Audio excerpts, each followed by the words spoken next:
I've had 3 beautiful children that I'm in love with. I have a son who is 14 years old now. I cannot believe it. Thank you. And I have 2 little girls that are 11 and 9. And my baby child is in 4th grade now. I cannot believe it. When she went to kindergarten a few years back, that was going to be the first time that I was going to be by myself all day long from 8 to 3, all by myself. I nearly grieved myself to death. I thought, Lord, what am I going to do with all this time on my hands? I hope I don't get hooked on whiskey and start honky-tonking.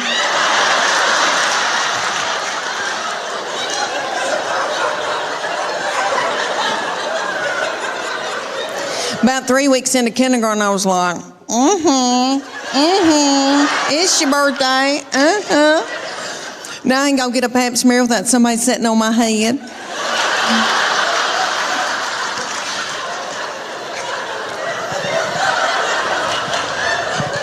I'll never forget the day that I found out about her, and I feel terrible about it now. But I was overwhelmed.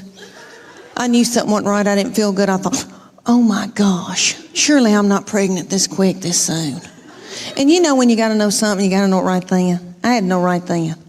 I grabbed up my 2 babies and diaper bag and all that stuff you take with you everywhere you go, and I went to the Walmart in the foothills of the Appalachian Mountains.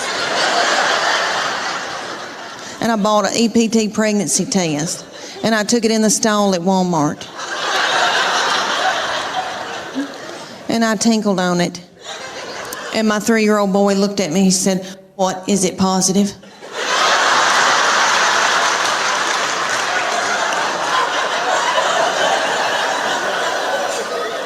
And it was. So I drove home just as fast as I could, and I called my husband at work. And I said, "You're trying to kill me, aren't you? With a slow vaginal death. Is that what you're trying to?" "Well, you're not going to. You better get home right now, because I'm going to walk out in the woods and let the animals eat me."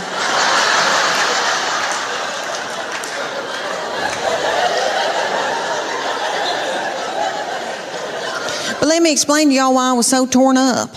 I had a 13-month-old baby girl in diapers and a 3-year-old little boy in Superman panties with doo-doo balls falling out.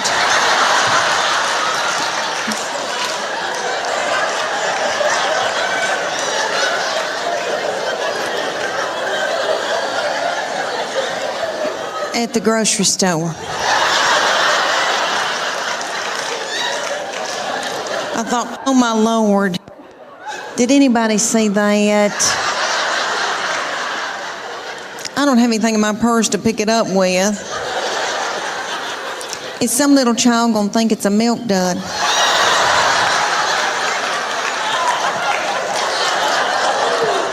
Let's just keep on moving, everybody. Just keep on moving. But God knew better than I did, because she's been a doll baby, but she's ruined. And I know I'm the one who did it. I was tired and beat down. So, anybody here who has more than 2, you know, good night by that 3rd and 4th one, you gotta let them do what they gotta do, you know.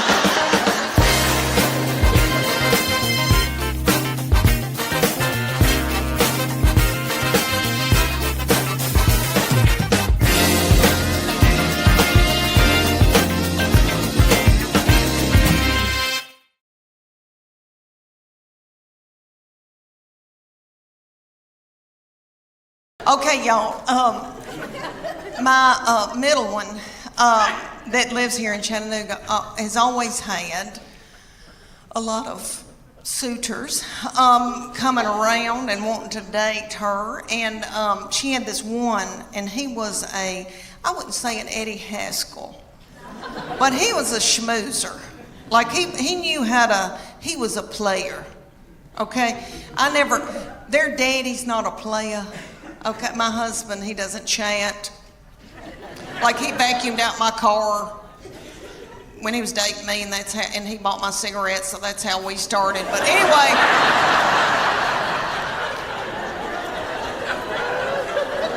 it was the 80s. But anyway, the young people call it Paleo, some fast-talking boy. She had this fast-talking boy coming around, and he would say to me things like, "Miss Morgan, you look beautiful today." And I was like,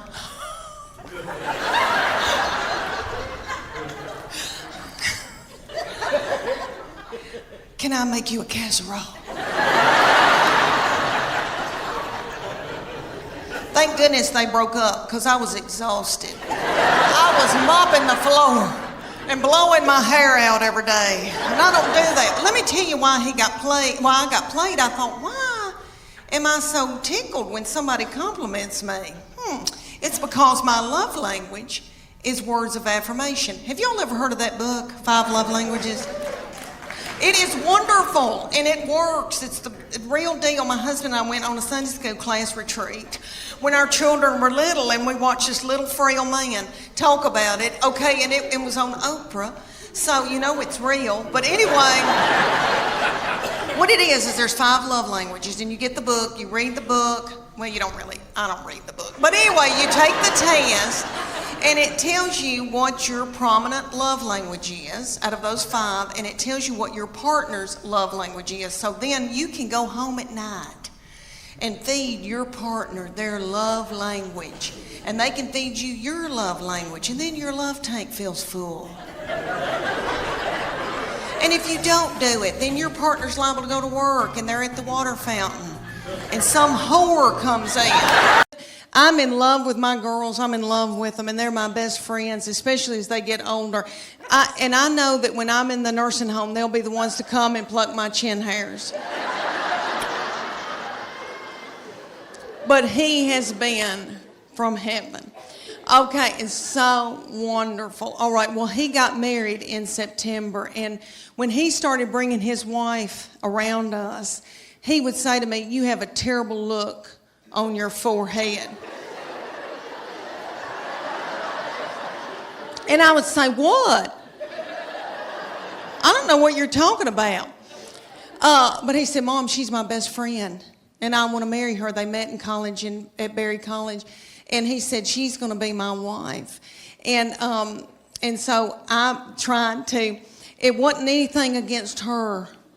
It was anybody that was going to come in and take my boy, because he's the best thing that's ever, all right, he's like the best of their daddy. He's like everything their daddy can't be. Does that make sense?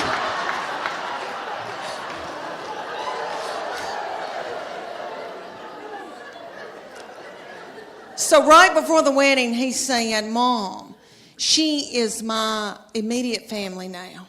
You're my extended. I'm supposed to cleave to my wife. That's biblical." And I said, "Why did I show him the Bible?"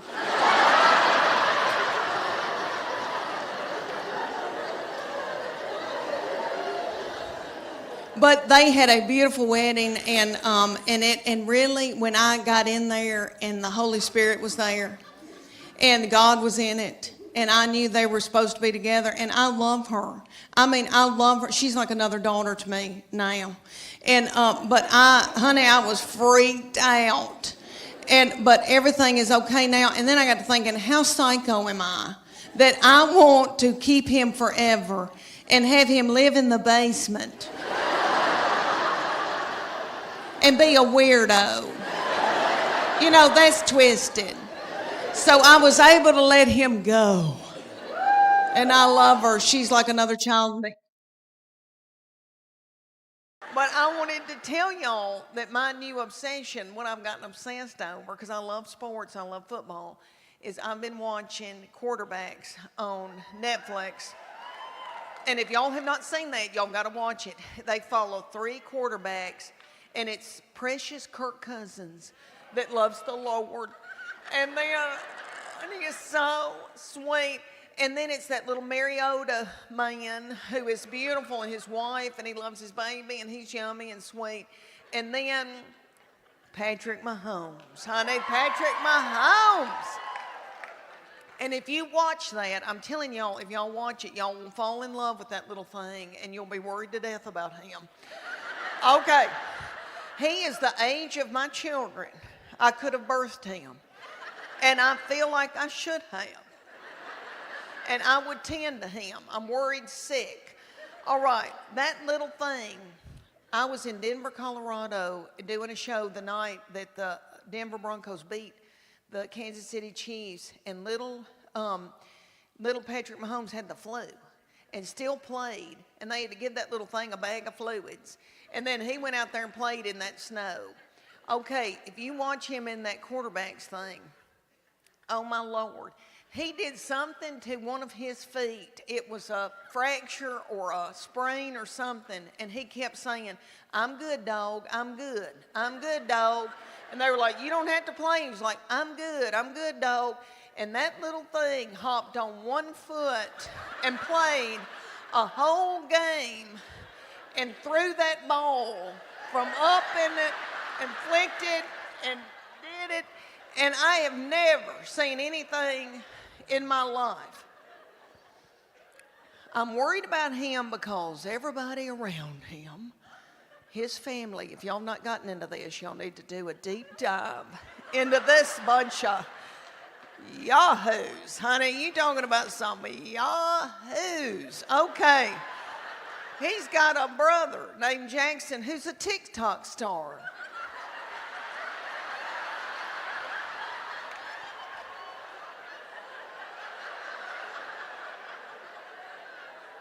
On the sideline, while everybody else is working, like, you know, dogs trying to win a football game, he's on the TikTok doing. And then Patrick Mahomes has got a mama who is still wearing a bikini. Good for her. Good for her.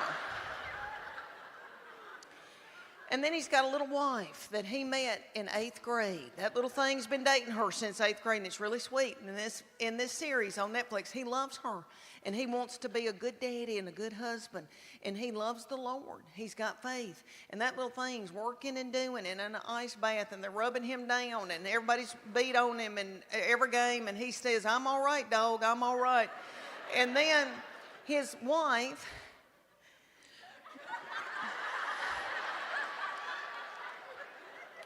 Brittany needs attention,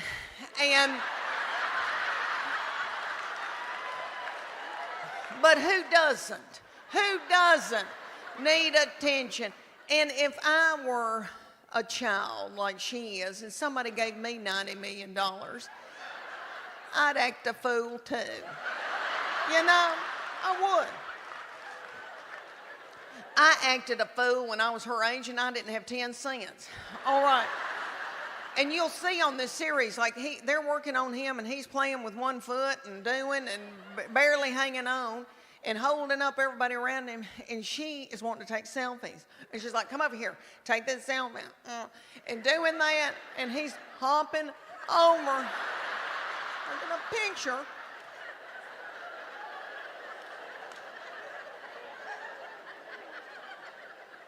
And then, if y'all didn't know this, which I'm sure you have heard this, Kelsey and Taylor Swift. Taylor Swift is running the United States of America.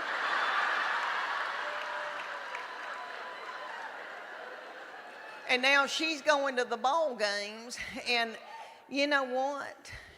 Her uterus is aching. I know it is. Her uterus is aching, and she wants a baby. She wants a baby, and it's time. It's time for her to want a baby, and she wants to breed with that big old Kelsey boy.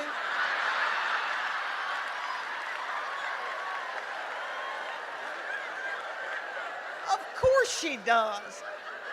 Of course she does. They're both tall. I mean, I could see it. And then little Taylor Swift looks like she's got a sweet spirit. And you can tell that she's worried about little Brittany Mahomes needing attention. So ESPN had them in the box, and you could see Taylor holding her hands and singing with her and dancing with her, and had a look on her face like, I better do this or she's going to burn this thing down.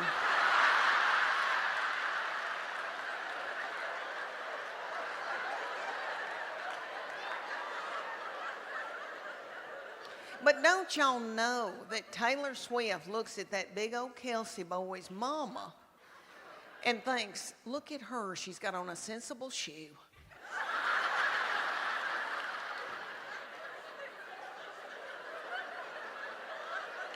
She's got on a sensible shoe and a nice jean, a high waist with some stretch. And don't you know that Taylor Swift is thinking, I know that little doll put in a pot roast in the crock pot before she came to this NFL football game so that they would have something to eat when this thing was over. And you know that his mama browned that roast in a skillet with flour.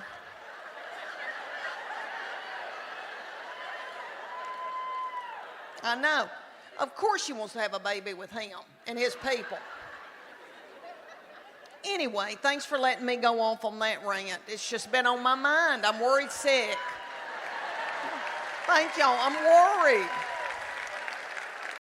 And I tell you, for you little mamas out there, you young mamas that are going through, got a bunch of little children vomiting in the carpet,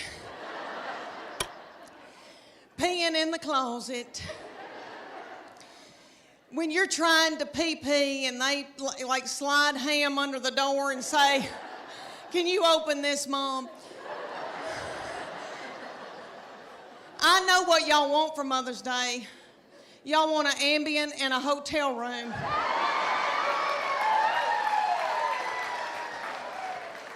I hope y'all get it. I hope y'all get it. When you get to be my age, and I'm 51 years old, honey, you beg your little children to come home and be up your butthole. I beg them and try to hold money over their head. All right, but they're all home. I'm so thankful, so grateful.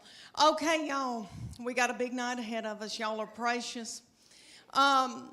I want to talk to y'all about, because I am 51 and going through hormonal changes.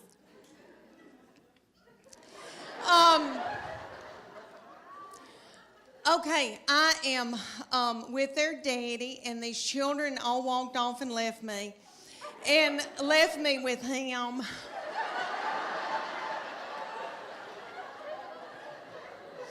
And he's so not fun.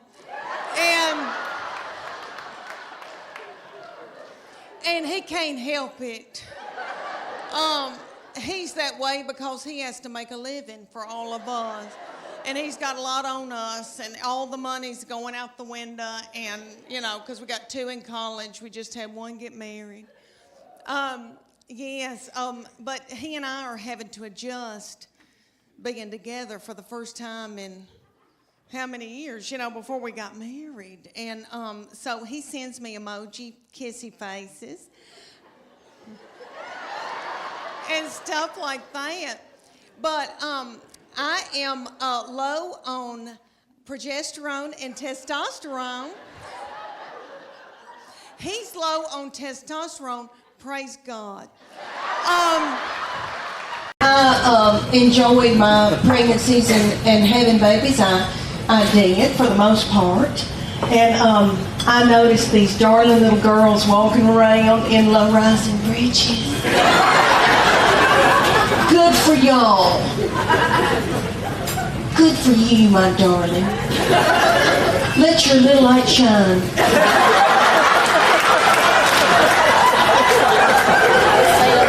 As long as you can, my angel. Do not hide it under a bush. Boy, don't be nasty. Nobody's thinking anything nasty like that. And when I see these darling little girls, and I love it when they come to see the show, because I'm so tickled to get to share with them what their future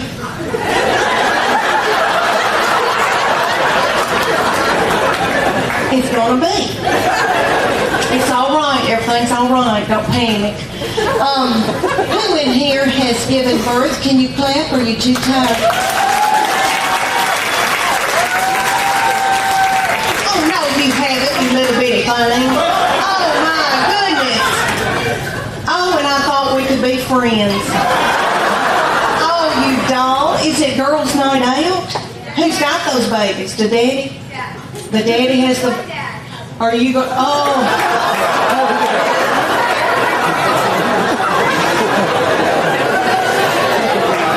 Oh, what are you going to have to do?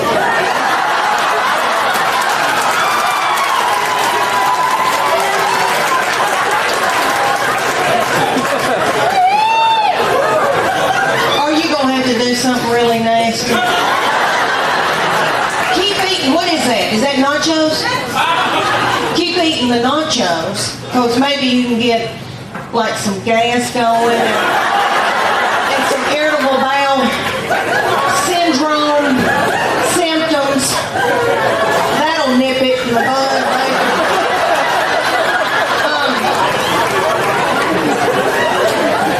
These darling little girls, we're going to share with the ones who haven't had the little babies. The ones who have, they know what I'm talking about. These precious, good-looking men here tonight have witnessed this. The daddies in here. Okay, there is a uniform that you're going to wear day in and day out when you're at home having your little children. Gray sweatpants, extra large.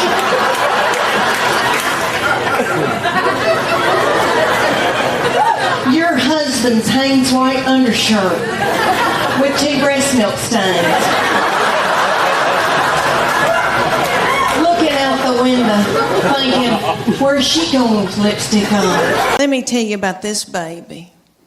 We are becoming the best of friends, really, because she's now 21 years old, and she has always been a beauty and so smart and fun and hateful. Okay, so now she not to other people. She holds it in when she's in public so that she can come home and let it out on me. And that's okay, I'm her safe person.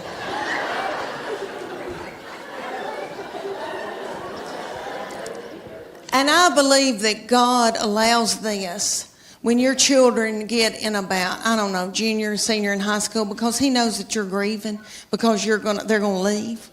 And He knows that you're going to take to the bed over it. So, their junior and senior year, something happens. And they change on you. And they get to be the meanest people you've ever been around. So by the time they're ready to leave, you kick their crap out onto the curb. Her junior year, this started, okay, the very breath that I breathed out of my nostrils made her so angry.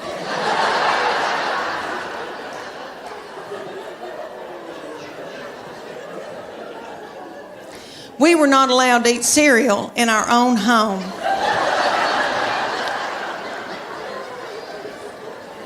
Because she couldn't stand to hear us chew.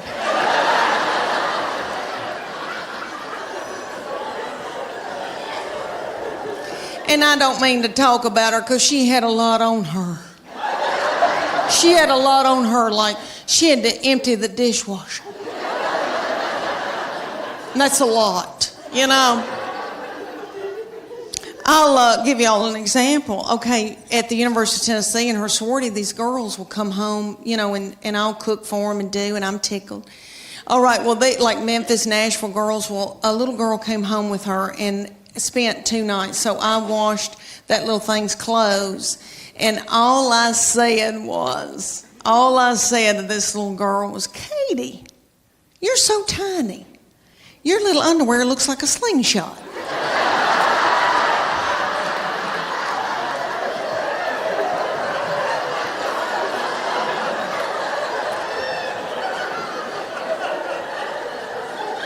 That little girl thought it was funny, and my baby went.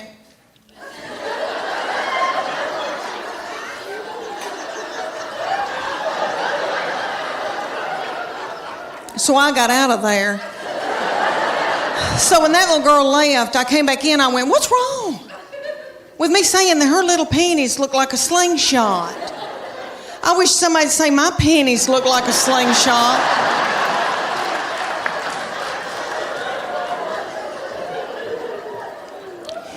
My panties look like... Have y'all ever seen Mel Gibson in Braveheart? You know when they pull that big ball out and that thing looks like it's a catapult. They pull that big ball, fling it and kill a bunch of children with it. That's what my panties look like. Do y'all know who owns Victoria's Secret? I used to buy my panties at Victoria's Secret, but they started cutting me in two. Okay, let me tell y'all that my middle one, we go and get spray tans together. And I love them, and I feel thinner in them. If you're going through a hard time, go get a spray tan. Makes you feel like a movie star.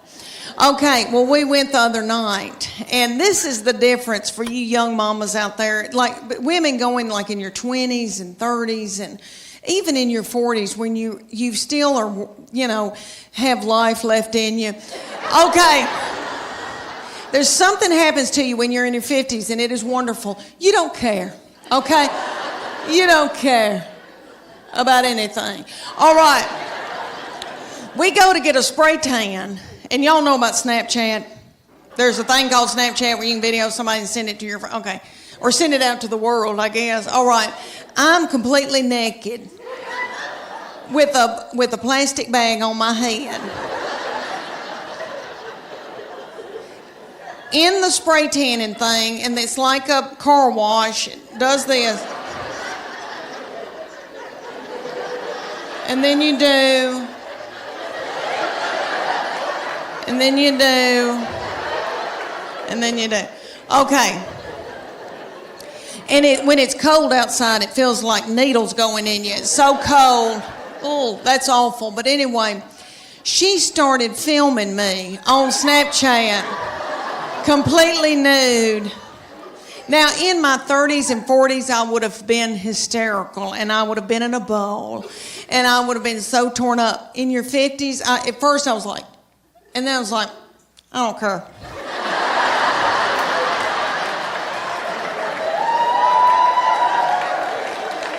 I think I may have gone. I don't care. I don't care. It's a wonderful feeling. I hope y'all can all get to that one day where you don't care. Honey, it's wonderful. Ask you this, because I think about the business. There's so much I want to ask you. So, did you guys merch panties on the tour? We thought about it, and at the time, I had a merchandise company that said that they said it's just beyond our capacity. We can't do it. But I thought about it. But through the Netflix, I signed a deal with Vanity Fair Lingerie, and I'm, selling their panties. And they're and let me tell you how precious this is. They're in partnership with me because this new tour is called the Just Getting Started Tour because I feel like I'm just getting started at 57 and a grandmama. And they love the fact that I didn't quit. I persevered, that a woman in her 50s, her life is not over, that anything is possible, to keep going. And if you have a dream, to keep dreaming and doing that. So they're going to give money. I think they're going to do it with 6 women. They're going to give them seed money to start whatever they want to start in midlife. Isn't that sweet? And we're going to do it at my shows. We're going to they were going to take applications and they're going to give women the opportunity to, if they want to go back to school, if they want to start a business, whatever. Once again, I go back to these conversations that we had. I don't know if you remember, I would talk to you about, okay, you can have this partnership and this merch deal and this sponsorship and and I'm watching all this stuff kind of play out, and I'm so proud of you. Now I want to do a deeper dive into your content. your content. What I thought was genius was you took us on a tour of your family. Like the arc of your special is family. And you touched every point of your family. Your little daddy, your mother, Chuck, every one of your daughters, your son, your grandbaby. You literally wove an arc that touched every one of your family members, and then you brought them all on stage, which I thought was genius. Was that the design? Because here's the thing that I wanted to say to you, to your face, and this may make you take to the bed, as you say. I'm not buying the aw shucks, I don't know what I'm doing thing. I think you are a genius comedy mind and a genius storyteller. I don't buy it. I don't buy, oh, it just kind of, I see too much design. Am I wrong about that? Oh, you angel. Well, you know, I didn't. Just tell the truth. I didn't get a high score on my ACT. I'll just tell you that. And I'm so worried that's going to be uncovered. Just tell me the truth. But I guess I do. Now that I've been doing this 22 years, I guess you're right. I do. Did I read the thread properly? I do a thread. Yes, I do. And if you go back in all my material, the few times I was filmed over the years, I always talk about every child, about their daddy. So I do. Like when I wrote this new hour, I've got a whole new hour now from Just Getting Started tour. There is a theme. There is there's a way that I do it. There's a structure. Mm-hmm. You have a thing. Mm-hmm. And through this tour, this new 100 cities, I'll add, I'll subtract things something will pop that I'll think, oh, that's so much funnier, and I'll leave out this part that's not getting enough, response. So yeah, it'll take me a while to perfect it, and I'll never say perfected. It won't be perfect, but I'll do that. But I worked on that hour. It scared me to death because they said once this Netflix special airs, yeah, it's gonna be. You cannot say any of that. You got to do a whole new hour, right? Because the dry bar thing, which I couldn't do any of that either. But this scared me to death, and they said we're going to put you in LA and Southern California. In clubs all around, because if it can work in California, it's going to boom out in the middle of the country. So they put me in all these cities, and I was in 8 hotels in 4 weeks, and it scared me to death. And I thought, how am I going to come up with a new hour? I've been doing this for 18 months, and my children, it's my life, and now what am I going to, and then, but I worked it out in clubs, and now, I've got it. I've got the hour, but I'll now it's time to fine tune it. All right. In part 2 of this interview, I want to talk to you about comedy, but I want to talk to you about this Netflix deal, because we haven't talked about that yet. Okay. My guest is Leanne Morgan. I'm not buying it, by the way. I don't want to blow your cover, but I'm not buying it. She's a genius comedian, great friend. My guest on Anything Is Possible. You made a decision not to quit. And I tell you, my manager at the time said, Leanne, there's this company in Salt Lake City, Dry Bar.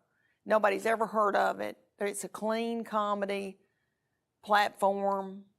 Nobody's ever heard of it. I remember him saying these words to me, nobody will ever see it. But they want you to do a special. They'll pay you a couple of $1,000s. They'll give you a hotel room. You're going to be in Dubuque, Iowa, doing the Chamber of Commerce luncheon.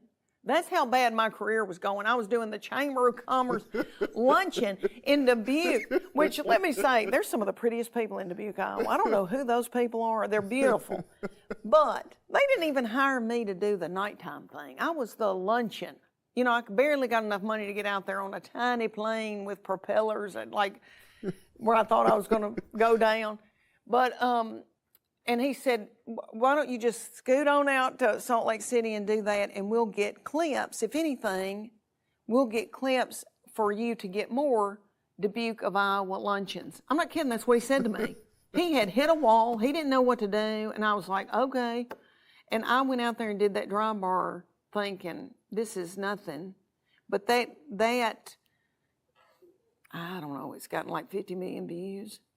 And that really didn't translate into ticket sales. Like I still couldn't get booked in clubs. They would book me in a club, but they would say, we love her.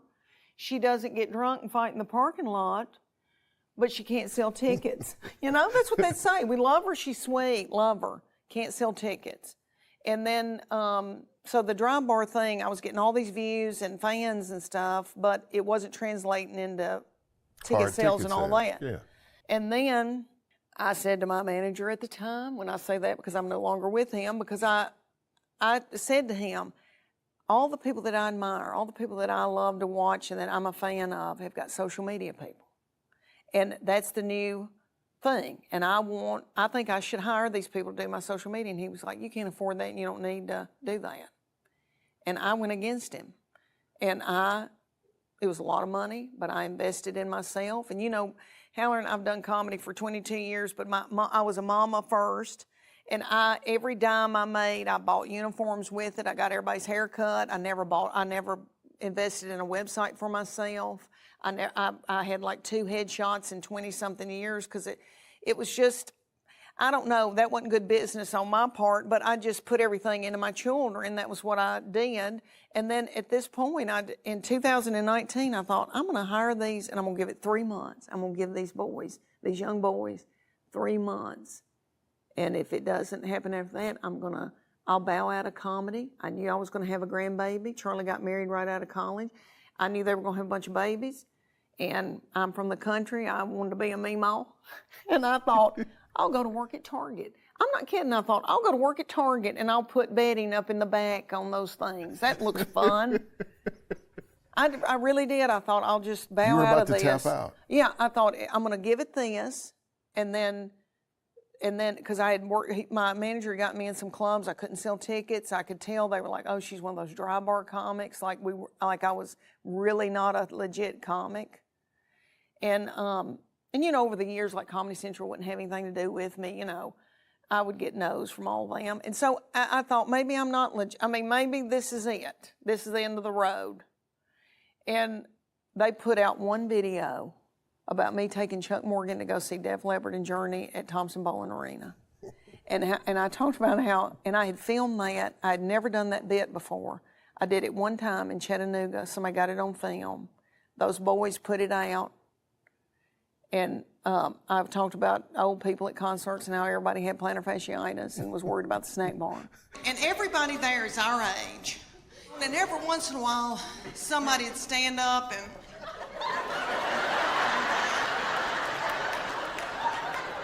and then they'd sit back down. And it went viral. And it was like a fire. Somebody lit a fire, and I could feel it. I could feel it in a wave go through my body. I knew what was happening. I was in New York City. We were moving my baby into school she went to school for makeup for television and film. We were in a tiny hotel room, and I said, I think something is happening. And Chuck said, the Uber's here. Get the luggage and let's get out. You know, everybody was worried about moving her in her apartment. And but in my heart, I thought, oh my gosh, something is happening.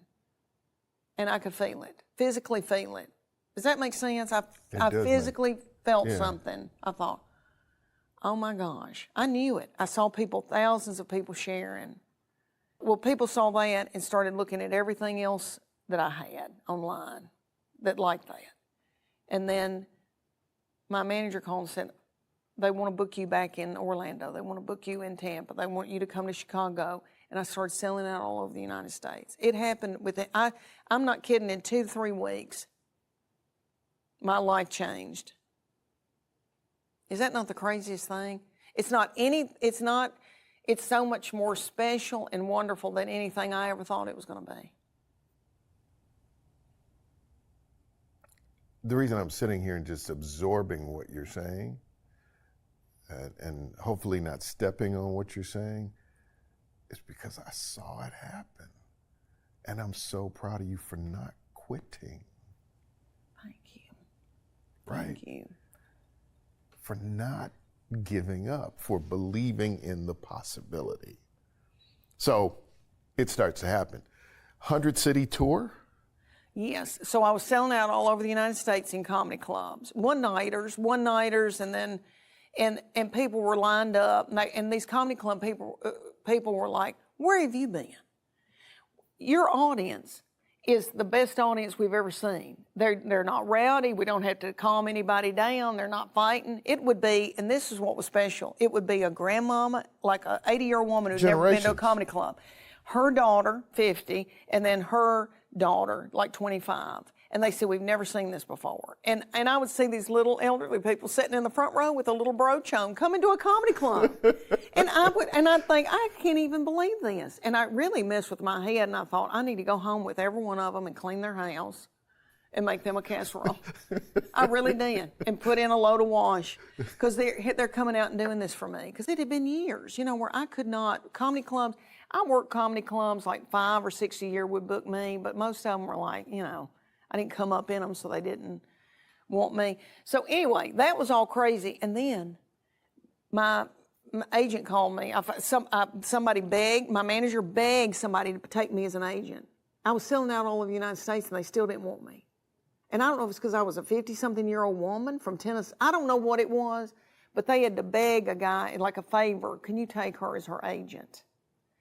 And so he took me, sweet young guy, and they call me and they go, Outback Concerts out of Nashville, Tennessee, which I've known Mike Smartack and Brian Dorfman for 20 years. I've always wanted to be in business with them. They did the Blue Collar Tour, and they do all the comedians that you've ever loved.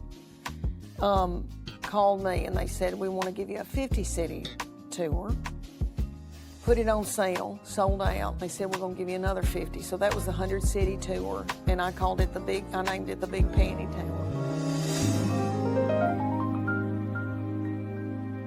He came to me in, he was in middle school or high school, and he's very spiritually mature, has always been. I didn't do it.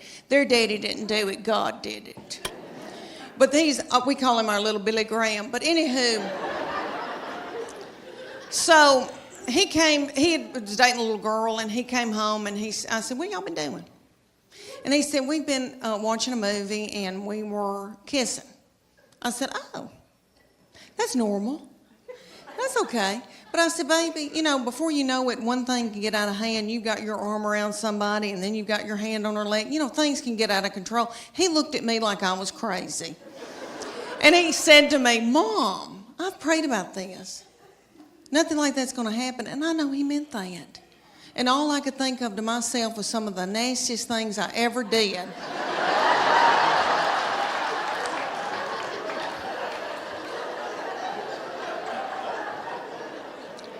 Was at the Adams United Methodist Youth Fellowship.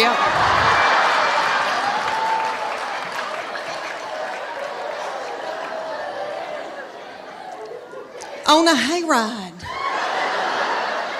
I don't know what it was about hay that set me on fire. I wish it did now. I could get a new purse out of that. Do y'all know what I'm talking about? Youth groups. And we've all, here in the South, we've all been raised in church, Did y'all ever go to a lock-in? What little fool came up with that?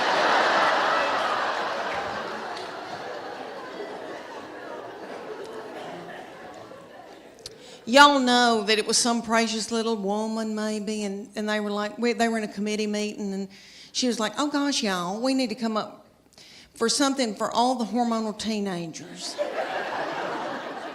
I know. We'll put them in the church building and lock the door and turn the lights out and leave them there all night. Maybe somebody will end up pregnant.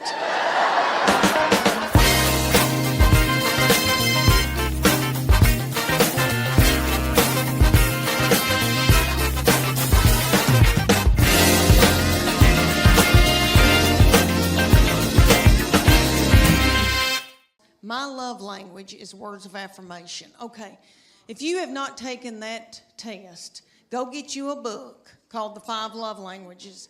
My husband and I did it at the Methodist Church. When we were just married, we went on a retreat and we did this. And they have one for your children and they have one for your spouse. So you read it, you take the test, and everybody has a prominent love language. There's 5 of them. And so you find out what your spouse's love language is. And they find out what your love language is, and you feed each other their love language. And then when you do, their love tank feels full. And if they feed you yours, your love tank feels full. If you don't feed them their love language, they go to work. And they're at the water fountain. And some whore comes up.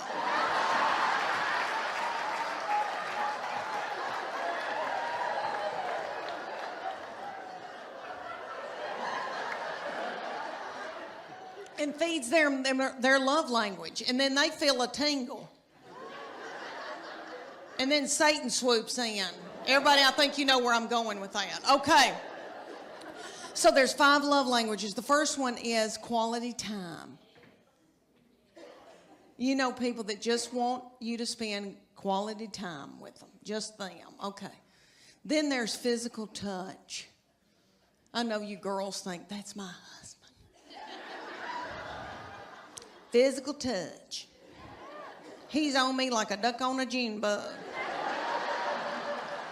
But I'm not talking about that kind of physical touch, the nasty kind.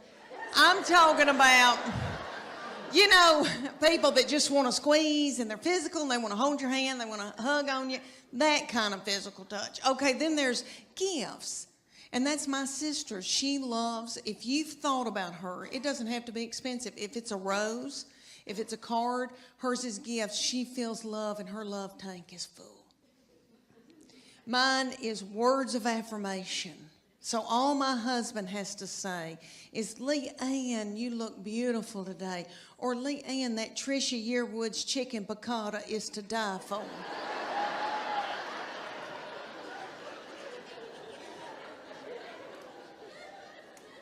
And then I'm willing to do something vulgar with him.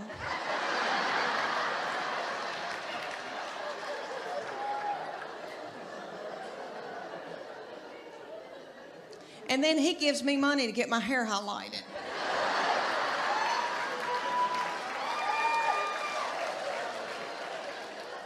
You see how that works? That's really biblical. Okay, and then the 5th one is acts of service. So that's my husband's. So I have to, honest to goodness, I have to go in the garage and build a set of shelves for him to feel love. Everywhere I go, I ask, do you think it's easier to raise girls or boys? And people say boys. And we love our girls. We love our girls.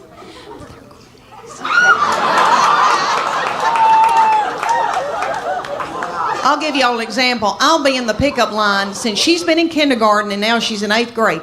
Every day I get to go thank the Lord and pick them up from school. And I'm sitting in my minivan. All right, I'm watching them come out.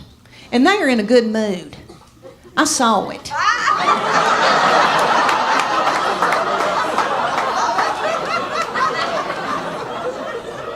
And they're goosing each other and see you tomorrow. Okay. Then they come over my minivan. Get in. Shut the door. My 8th grader take her backpack, sling it, and hit me in the back of the head with it. Every day she says something like this. I'm starving to death. You don't have a piece of cheese in this car? Your driving's making me car sick. I hate her. Why'd you have her? And then my baby will be sitting up in the back and she'll be going, Mama, Mama, Mama, Mama. What? Mama, Mama. What? I'm listening. What is it? One time she said to me, she can say some of the craziest things, that baby can. She said, "Did Jesus ever have head lice?" I said, "Well, Lord, I don't know, honey, but if he did, I know he healed it." And then they'll be whipping each other in the back seat and squalling and fighting, and I hate you and I wished you were dead. And then my sweet boy would come out, and say something like, "You know, they're building a new Home Depot up on 281.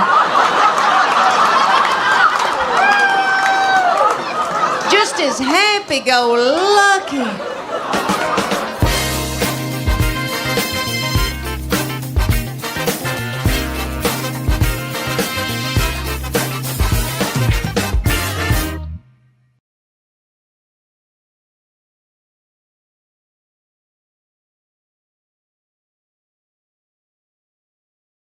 My middle one that lives here in Chattanooga has always had a lot of suitors coming around and wanting to date her. And she had this one, and he was I wouldn't say an Eddie Haskell, but he was a schmoozer.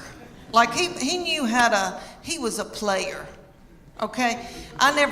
Their daddy's not a player, okay? My husband, he doesn't chat. Like he vacuumed out my car when he was dating me, and he bought my cigarettes, so that's how we started. But anyway,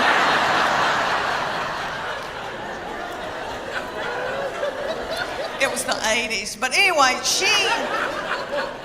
the young people call it playa, some fast-talking boy. She had this fast-talking boy coming around, and he would say to me things like, "Miss Morgan, you look beautiful today." And I was like,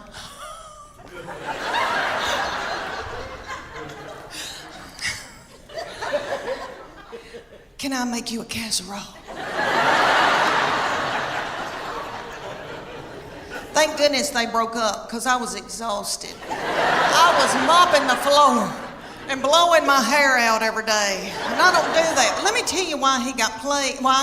I thought, why am I so tickled when somebody compliments me?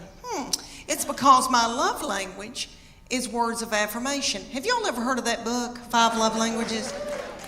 It is wonderful, and it works. It's the real deal. My husband and I went on a Sunday school class retreat when our children were little, and we watched this little frail man talk about it. Okay, and it was on Oprah, so you know it's real. But anyway, what it is there's 5 love languages, and you get the book, you read the book. Well, you don't really, I don't read the book. But anyway, you take the test, and it tells you what your prominent love language is out of those 5, and it tells you what your partner's love language is. So then you can go home at night and feed your partner their love language, and they can feed you your love language, and then your love tank feels full. And if you don't do it, then your partner's liable to go to work, and they're at the water fountain, and some whore comes in.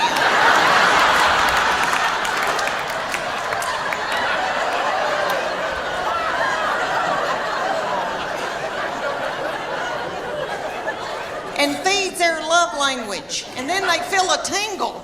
And then Satan swoops in. Y'all know where I'm going with that?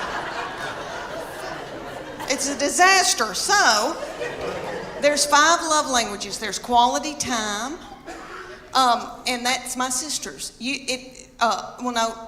Quality time, but you just can sit and watch ESPN with somebody, which I don't want to, but I mean, you just sit with somebody. Okay. Then there's gifts, and you can just give them a card and they feel loved. It doesn't have to be something expensive. Okay, then there's physical touch, and most women in here will go, "Oh my gosh, that's my husband's physical touch. He's on me like a duck on a June bug." But it's not that kind of nasty. I'm talking about, like there's people that just want to hug you and kiss you and squeeze you and they got to hold your hand. That's the physical touch you're talking about. Okay, then there's words of affirmation. That's mine. So all my husband has to say is, "Leanne, you are a good mama. Leanne, that Trisha Yearwood's chicken piccata is to die for." And then my love tank feels full, and then I'm willing to do something vulgar with him.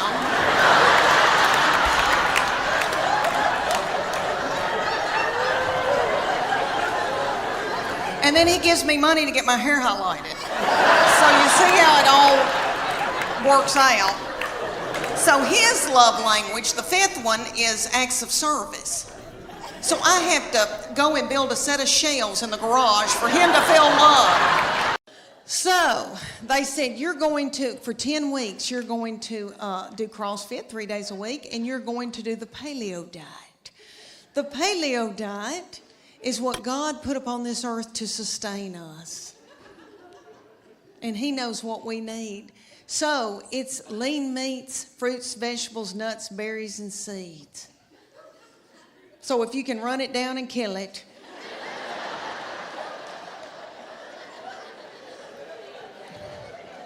dig it out of the ground, pick it off of a bush, you can eat it.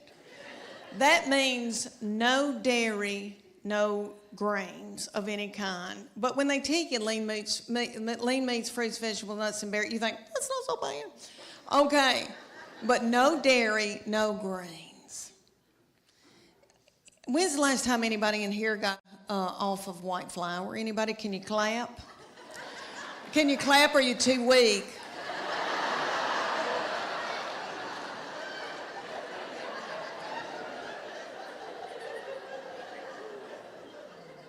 Anybody here been hooked on heroin? Anybody? I've never been hooked on heroin, praise God, but I was raised watching Shaft. I don't know if y'all watched that when y'all were little on TV, and they would always have somebody getting off of heroin. It looked like a booger. It looked like an awful booger. And I'm not trying to belittle that, but I'm telling you, I shook getting off of sugar and white flour. I was drinking coffee 24 hours a day. My teeth got yellow. I had to have those bleached. My husband said, you are so hateful. Will you please eat a piece of white bread? But Church of God Becky and I did it, honey. We did it. And I mean, then they took our after picture. It took, 10 weeks later, and I did not lose that much weight. It was like 8 or 9 pounds, but my body turned into somebody else's body, honey. And it was pretty cute. And I leaned out and I thought, oh my gosh. And so then they took our after picture, and I made sure I got a spray tan. And I had a really good bra on, and I took that picture. And I'm ashamed to tell y'all, but I won that competition. Oh, stop. I don't deserve to be applauded. I know y'all are thinking, oh gosh, Leanne, that's wonderful, but what happened? What happened, Leanne? I'll tell you what happened. I did okay for about 3 weeks, and then I spotted a tortilla. That's what happened. This doll does not need to worry about me showing you my Spanx. Okay? Because you would, oh thanks, he went. Because you would vomit. My darling. Because I'm 52 and I've lost my bloom. And life has kicked me in the teeth. And I eat sugar. And white flour to push down my emotions, to keep from getting hooked on whiskey. But no, I'm not going to show you my Spanx, and you better be thankful I don't have on my Soma panties tonight. But my Spanx is like folding down over my stomach as we speak. Sisters, brothers, and others, welcome back to the Reporting for Duty, a tribute to our dear and blessed friend, Leslie Jordan. No, that little angel. Okay, y'all know that Leslie was raised in church, and this is the crazy thing. We had mutual friends that were, that he was raised in church with, that I'm close to, and I was raised in church. I think most of us here in the South were. Well, I raised my children in church. I've got 3 that I'm in love with. My boy is my oldest, and then 2 girls. My boy has always been very spiritually mature and an old soul. God did it. me and my husband did not do it. We're full of sin. But he has always been like a little old man. And when he was in high school, he went on a date with a girl, and he came home, and I said, what have y'all been doing? And he said, well, we've been kissing on the couch. I said, it's okay. That's natural. But I said, baby, before you know it, you've got your arm around somebody, and then you've got your hand on her leg, and then things can get out of control. And he looked at me like I was crazy, and he said, Mom, I've prayed about this. Nothing like that's ever going to happen. And I know he meant that at that time. And all I could think of was some of the nastiest things I ever did.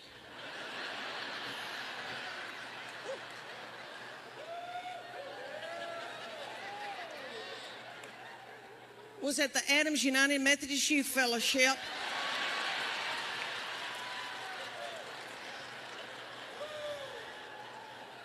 On a hayride. I don't know what it was about hay that set me on fire. I wish it did now, because I could get a new purse out of that. Who in here's been to a lock-in? Oh, my Lord. Who came up with the lock-in?